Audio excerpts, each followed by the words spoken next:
Hello everyone, my name is Chelsea and welcome back to my channel. For today's video, we are doing 6 degrees of spooky reads.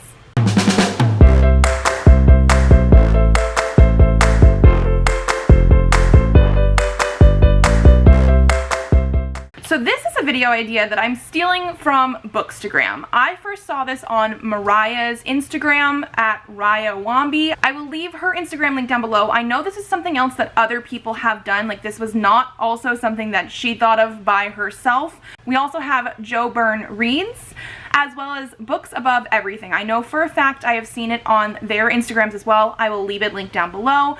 But basically this is like the 6 degrees of Kevin Bacon sort of thing, where you have books and you usually pick a like genre or category of book, and then you're going to find things that connect them all the way around in a circle with 6 different books. So because it is going to be October soon, I decided to do spooky reads.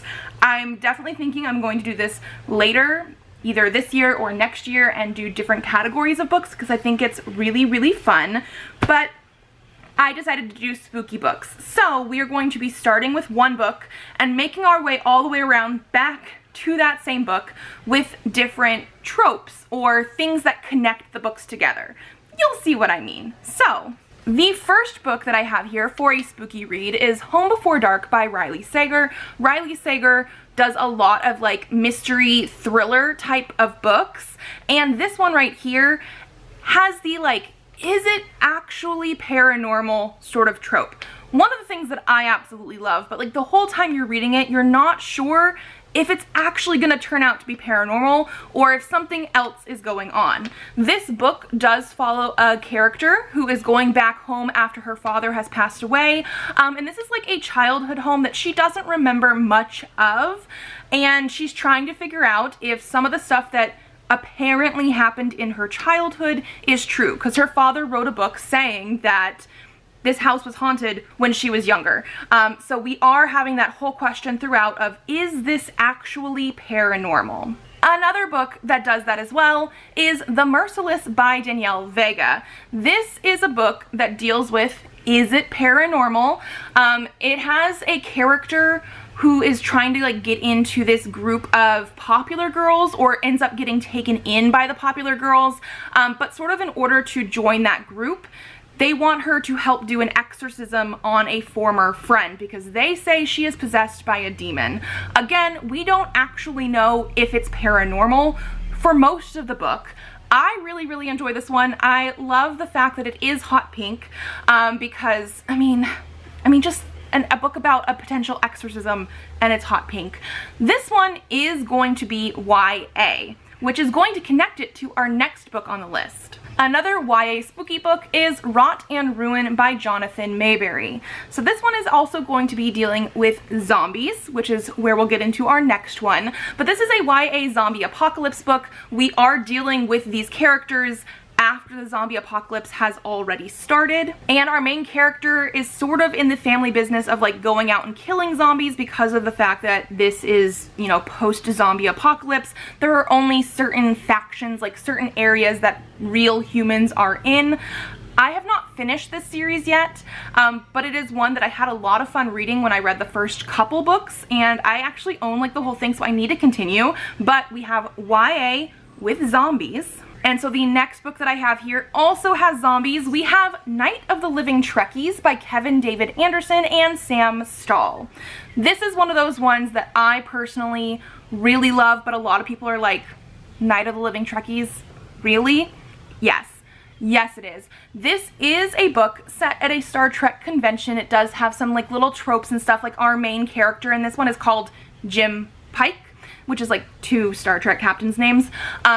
And we are dealing with like those Trekkie things. I love that little tongue-in-cheek, like those hints to it, but at its heart, it is 100% a zombie apocalypse novel. Like, we have those Star Trek convention things, but it's not really going to pull its punch as much. Like, it is a zombie apocalypse novel. Now this one has the zombies a little bit different than what you would consider your typical zombies. I mean, I feel like a lot of zombie stuff could be considered sci-fi, but this is actually like sci-fi zombies, so that is going to be our next connection. This is a zombie book, but it is also sci-fi. And the book I'm going to be connecting it to is another horror sci-fi book, which is Dead Silence by S.A. Barnes. This is one that I read last year. Like, it was my first book, the very first book of 2022. Absolutely loved it. 5 out of 5 stars. Made my favorites list of last year because it was just so good. This is a book that claims that it's like The Shining meets the Titanic, but not the movie, like the actual Titanic, and I do think that really fits. It also has some elements of The Sixth Sense as well, and so basically we're going into this like sci-fi voyage. People are going out into space and they find this like derelict ship, like almost like a ghost ship that is rumored to be sort of like the Titanic, like how it crashed, that kind of thing. And we're dealing with like ghostly apparitions. I really loved the tension on this one, how much horror it did have. But the way I'm going to be connecting this is the fact that it's sort of like a beginner horror. This one I do feel like has a little bit more of the sci-fi element than horror. Like, it's not going to be in-your-face horror. There are definitely horrific scenes, but I feel like this is a very good starting point if you are new to the horror genre. Another one that I feel like is a good starter horror book if you're new to the horror genre is going to be Secret Santa by Andrew Schaefer. This is a horror comedy, and it is set around the Christmas holiday season, Secret Santa. It's not going to pull its punches with the actual horror elements. It is actually quite a quick read, but I think because it has the comedy sort of elements as well, it is, again, very easy to dip your toes into the horror genre. This does deal with a Secret Santa present that is given to one of our characters, and then bad things sort of happen at this company that she is working at. And this company also is publishing, book publishing.